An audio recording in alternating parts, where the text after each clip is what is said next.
Bharatiya Janata party भारतीय संसद की माई बाप नहीं है, उसका मालिकाना हक नहीं है। ऐसा नहीं हो सकता कि यह भाजपा तय करेगी कि उनका मंत्री कब जवाब देगा। 20 दिन से देश के गृह मंत्री जो हैं वो विपक्ष के सांसदों के सवालों का जवाब नहीं दे रहे हैं और अब वो ये खत लिखते हैं। और इस खत में क्या लिखते हैं मैं आपको बताता हूं। वो लोकसभा के अध्यक्ष ओम बिरला से कहते हैं कि हम नीट परीक्षा पर दोबारा चर्चा करने को तैयार हैं। मैं विपक्ष के सभी सवालों का जवाब देने को तैयार हूं। सीधी सी बात, जब विपक्ष ये मांग कर रहा था, जब राहुल गांधी ये मांग कर रहे थे, तब क्या हो रहा था? तब आप ये कह रहे थे कि राहुल गांधी का कोई अधिकार नहीं है। राहुल गांधी होते कौन हैं? देश के गृह मंत्री अमित शाह एक या दो बार, बमुश्किल एक या दो बार संसद आए, पत्रकारों के साथ बाहर निकले, मगर हां, पत्रकारों में हिम्मत नहीं हुई उनसे किसी भी मुद्दे पर सवाल करने की। और आज देश के गृह मंत्री सामने आए और कह रहे कि मैं मुद्दे पर चर्चा करने को तैयार हूं। सबसे बड़ी बात दोस्तों, भारतीय जनता पार्टी ये बार बार प्रमाणित कर रही है कि वो भारतीय संसद को अपने हिसाब से चलाना चाहती है। याद कीजिएगा दोस्तों, पश्चिम बंगाल के चुनाव हो रहे थे, इन्होंने अचानक डीलिमिटेशन पर चर्चा करवा दी, डीलिमिटेशन बिल इंट्रोड्यूस करा दिया और उसे नाम क्या दिया? महिला आरक्षण विधेयक। क्यों? क्योंकि जब वो पारित नहीं होगा तब आप विपक्ष पर हमला कर सकते हैं कि ये लोग महिला विरोधी हैं, क्योंकि आप जानते हैं पश्चिम बंगाल के अंदर महिला वोटर बहुत मायने रखता है। यानी कि तुम्हारा मन हुआ तो विशेष सेशन बुलाकर डीलिमिटेशन बिल इंट्रोड्यूस करा दिया। याद कीजिएगा किस तरह से कृषि कानून जो है, 3 कानून पारित करवा दिए थे, और जब दिखा कि चुनावों में हार का सामना करना पड़ सकता है तब आपने वापस भी ले लिए। आपका यह वाहियात सांसद निशिकांत दुबे संसद के अंदर खड़े होकर अय्याश कहता है, देश के पहले प्रधानमंत्री को वो एक्सपंज भी नहीं किया जाता।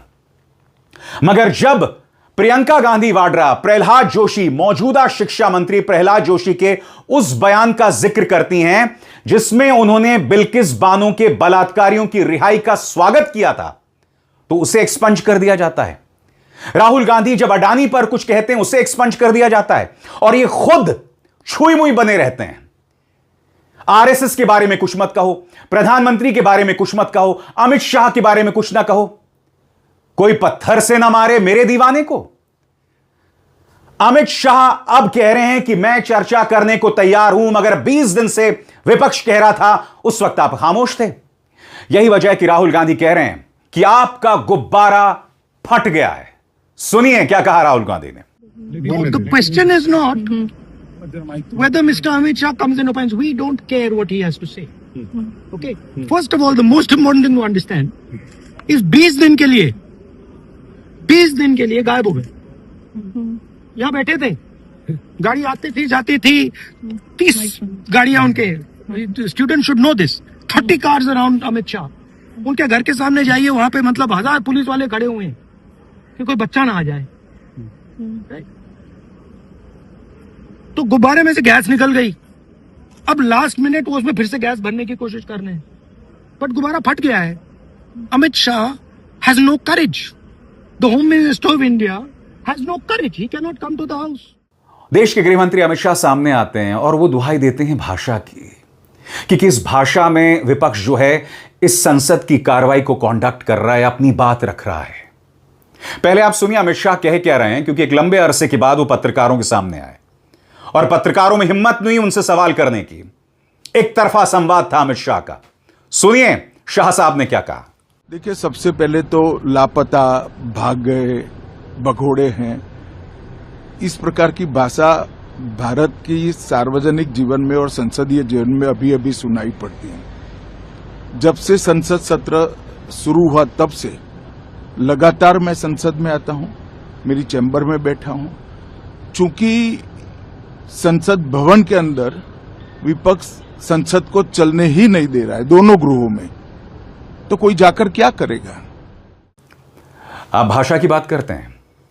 आपका यह सांसद निशिकांत दुबे मेरे बारे में संसद में खड़े होकर झूठ बोलता है। क्या आपने उसे एक्सपंज करवाया? यही निशिकांत दुबे देश के पहले प्रधानमंत्री को अय्याश कहता है, आपने उसे एक्सपंज करवाया? रमेश बिधुड़ी संसद के अंदर खड़े होकर इतनी गंदी गंदी बातें, कटवा, आतंकवादी, भ से जो शब्द इन्होंने कहा था वो मैं दोहरा भी नहीं सकता हूं। माफ कीजिएगा अमित शाह, आपको अधिकार नहीं है भाषा की बात करने का। और यह मत भूलिए, आपने स्वयं देश के प्रधानमंत्री, पहले प्रधानमंत्री पंडित नेहरू को तू तड़ाक के लहजे में जिक्र किया था। याद है आपको? तू तड़ाक के लहजे में जिक्र किया था। कई बार आपकी जुबान भी फिसल जाती है, यह मत भूलिएगा। आज राहुल गांधी पूछ रहे हैं, पत्रकारों से पूछ रहे हैं कि आप हमसे तो सवाल करते हैं, मगर जो आप जिस तरह से दखल देते हैं मेरे जवाबों पर, आप में यह हिम्मत नहीं होती अमित शाह से करने की। आखिर क्यों सवाल पूछ रहे हैं राहुल गांधी? लेकिन वो कह रहे हैं आपने मुझसे सवाल पूछा, आप उनको इंटरप्ट करती हैं। उनसे नहीं, जब वो क्योंकि बोलते हैं मैं कांग्रेस देखती हूँ। सुनिए, जब वो बोलते हैं आप इंटरप्ट करते नहीं, हैं। आप बोलिए सर। नहीं, मेरा जवाब जुड़ा हुआ बोलिए। था। आप इंटरप्ट करते हैं जब वो बोलते हैं, क्यों नहीं करते हैं आप? हमें इंटरप्ट करते हैं, हमें 24 घंटा इंटरप्ट करते हैं, मगर उनको कभी इंटरप्ट नहीं करते आप। उनमें क्या स्पेशल चीज है जो पूरा मीडिया चुप करके चूहे जैसे उसके सामने खड़ा हो जाता है? आपको स्टूडेंट्स नहीं डर रहे हैं, पूरे देश में स्टूडेंट्स नहीं डर रहे हैं, आपको भी नहीं डरना चाहिए। और अमित शाह कह रहे हैं हम चर्चा करने को तैयार है। विपक्ष भाग रही है। विपक्ष कहां भाग रही है? आप 20 दिन से कहां थे? और सीधा सा सवाल अमित जी, ये सवाल जनता पूछेगी कि क्या भारतीय जनता पार्टी अपनी सहूलियत से लोकतंत्र चलाएगी? यानी कि विपक्ष के नेता कोई बात कहें उसे एक्सपंज कर दिया जाए। कैमरा कभी भी विपक्ष के नेताओं पर नहीं रहता है, या तो ओम बिरला के चेहरे पर रहता है या फिर ट्रेजरी के सामने होता है। आजाद भारत के इतिहास में किरण रिजिजू जैसा मंत्री, संसदीय कार्य मंत्री नहीं रहा जो खुद शोर करते हैं और संसद की कार्रवाई में बाधा पैदा करते हैं। सुनिए अमित शाह क्या कह रहे हैं। आज भी मैं कहता हूं, आज 3 बजे तक स्पीकर साहब को वो पत्र दे दे। 3 बजे से लेकर कल 3 बजे तक सभी प्रकार की चर्चा के लिए हम तैयार हैं। मैं सदन में ही बैठूंगा, सबको सुनूंगा और सब चीजों का जवाब दूंगा। सरकार के पास छुपाने के लिए कुछ नहीं है।